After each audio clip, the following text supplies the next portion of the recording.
everybody. This is Grace. I just went into the at-home store, and I think this is the third time. I always thought that this one was at some other place. It may have been and moved. I think it did, actually, yeah. Anyway, went in there, took a lot of videos, did the short ones and the long ones. I could put it that way. But, okay, this is getting too confusing. Too many people want to be right here. But anyway, go over here and get out of the way. I'm going to go over there to the In-N-Out too. In-N-Out Burgers. Yeah, it's 11:37. Adam wanted some. So, but I took a lot of video. And you know, one of the things I've been noticing again lately going shopping, because I wasn't shopping for the past 2 years, you know, not very much. Actually going into some place, none of 2020, after February, I think, sometime in February, and then for the rest of the year I did not go anywhere like that. Maybe one, because, yeah, or was it last year? No, none that year. And then last year, pretty much not, again, maybe at the later part of the year, but not much, and not much earlier this year, 2022. So, yeah, but one of the things I've noticed is that, especially during the day, especially the places I go, now it might not mean where you go, but there are a lot of men shopping around my age. Seriously, yesterday I went to a grocery store, Kroger, and in the middle of the day, you know, there were a lot of men. I mean, a lot of men around my age and older. I'm like, wow, this is something, you know, else. Okay, you know how it is, like when you're driving down the road and there's somebody who just isn't really paying attention, or what, you don't know, because you don't know exactly why they're doing it. But like they'll leave a whole car space in between themselves and the person in front of them, and you don't know why they're doing that. They could be texting. That's what anybody I've seen would say or has said, that they must be texting, not paying attention. I don't like that also when you're in a drive-through line, then people do that. They don't move up and the line gets longer and longer behind you, you know, just because I guess they think that it's too much energy just to, you know, do something like that. You know, and move up some, so the people can actually get to the speaker and make their order. And sometimes it's just a little bit of a move like that, and it helps the whole thing. Well, a little bit longer than that, but some people won't do it. They'll leave a whole car length between them and the person in front of them before they'll move up. Wow. Okay, while we're talking about that, why am I irritated about this? Was irritated today enough to talk about stuff like this? Well, for one thing, when I pulled into this place, this shopping little strip mall, I guess, somebody turned in behind me and just stayed on my tail the whole way. I had to cut off. I had coughing and sneezing fit. This stuff it smells strong, I guess. But anyway, I turned in and the person drove in behind me, got right up on my tail. I mean, not exactly right behind me. They had to come in and just zoomed up to me and rode my tailgate, you know? They were tailgating. It's like, really? In a freaking strip mall. How fast were they wanting to go? You know, you don't ride anybody's tailgate at all, anybody. You don't tailgate at all. Okay, that's my view, and I'm sticking to it. And I think it's the law. I don't know. That's not my area. But, really. So, then I saw them park. I wound up just getting off, you know, off of the part where you drive down and parking because they were so close, and it was scaring me. I mean, worrying me.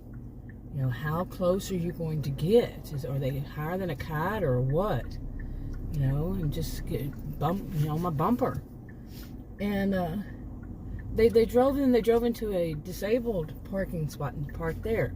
None of my business, you know, nobody's business but their own, and the police officers, if the need be. And anyway, I actually saw a police officer recently checking people yeah, checking to see if the people who were parked in the disabled parking spots were actually, had their little sign or whatever. I saw that recently. I hadn't seen that and happen in who knows how long, if ever. But anyway, so they parked there, and then woman got out. Okay, she got out, and she went around to the other side of the. She was the one driving. Walked around to the other side of the car, of the SUV. Never saw her again. I wonder what that was all about. I mean, I didn't see her go into the store or anything. Yeah, it was kind of weird. Did she just go and get in the other side of the SUV? I couldn't see what exactly because there was a car parked there. So, who knows? Boy, these are smelling good.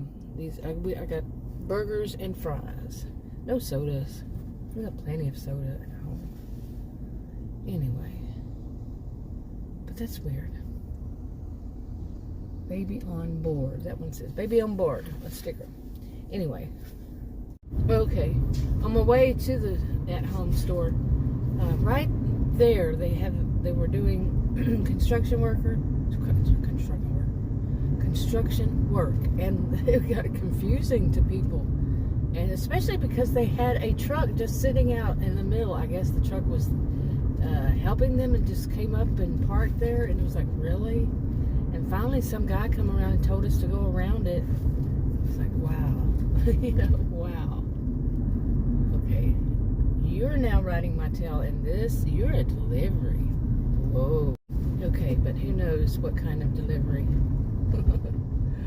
Oh, I've seen today. I don't know what it is, but anyway, what I was going to say was when I drove through, I was videoing, and I made this comment that that right when you get to a certain spot on this road, it's about right here. Suddenly, people are thinking they are supposed to be total jerks. Like, look at that big truck riding the tail of that small car. Really? See, it's not always me. Wow.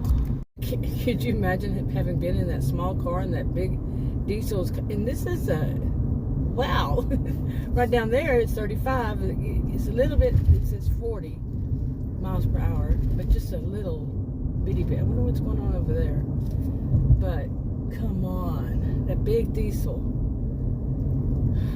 Wow. I'm telling you. Oh, goodness. The older I get, the more I can't even say that it's blaming on myself. That's like me blaming myself because I'm saying the older I get. No, the longer I've been alive, the more I've seen. And especially, I mean, as if it's worsening, people thinking they own the road and, they can pull out in front of you, for example, and make you slow down because they want to pull out in front of you. And they own the road. Remember that. You saw that, right? Wow. Wow. Yeah. And it doesn't take much. It doesn't take a few seconds and there's something else. But I see it. It's more and more everybody's first, And I'm a social and behavioral scientist. This is nothing, just my view and what the world is. But I'm talking about what I'm seeing, but in my own, while I'm doing it. But yeah, I'm not the only person who talks about it, I would imagine. Well, I do know other people who say it's just getting worse and worse. And people with basically, it's kind of a form of narcissism, I would say. Or the culture, narcissistic, histrionic. I'm not here to diagnose. I'm talking about behaviors, it's all about me. I'm the center of the world, and everybody needs to, know it, that, they got to move out of my road, move out of the way while I'm coming through. If I want to drive, 70 and a 40, you better move out of the way. Yeah, I've seen some people hauling it, when it's like right there it says 40. Down this road, they'll want to go 50, 60, 70. And you better move out of their way. It's their road. I told a story one time about a crazy woman that she must have literally thought she owned that road. The two of them I've seen in my lifetime. One of them I got lost in it. It was a cul-de-sac, and they were just building houses out there in my own neighborhood, okay, the own, subdivision. And they were building more houses out in that one. Like I said, I got lost. And I had stopped at the end of the cul-de-sac and was turning around. There were only 3 houses, I think 2 or 3 houses that were occupied, and then they were building one. And she lived in the middle one. And I think it was 3, and she lived in the middle. And she got in her SUV and blocked me in the cul-de-sac part, the part that turns around. She blocked me in. I'm like, are you a great, and I turned around, look, she's a big black SUV, and I was in a big brown SUV. I turned and looked at her, and she just gave me this dirty look, and like, what are you doing? And anyway, I'm telling you, I do believe she is a baker at one of these grocery stores. I saw later on, and when I go in there, she had that bulldog face. She's a white woman with blonde, what is it, strawberry blonde hair, and she's probably young, I'm probably old enough to be her mother. She's an adult. She's probably in her 30s or so, maybe even 40. And okay, I am old enough to be a 40-year-old's mother. 59. Anyway, she just, like a bulldog, she's watching you like you're going to do something. She has that lip also, like you can probably hear it. As she purses, what is the word? Purse? Like she's really angry. You really, in a bakery, she works there, and she's watching people. What are they going to do in the bakery? I don't know about you. I've never tried to stick a dozen donuts inside my purse or anything like that, or a cake or anything. Have you? But man, she's like, whew, bulldog. But anyway, that woman did, and I got out of there, but I was like, oh my goodness. She was driving in front of me. She kept slowing down.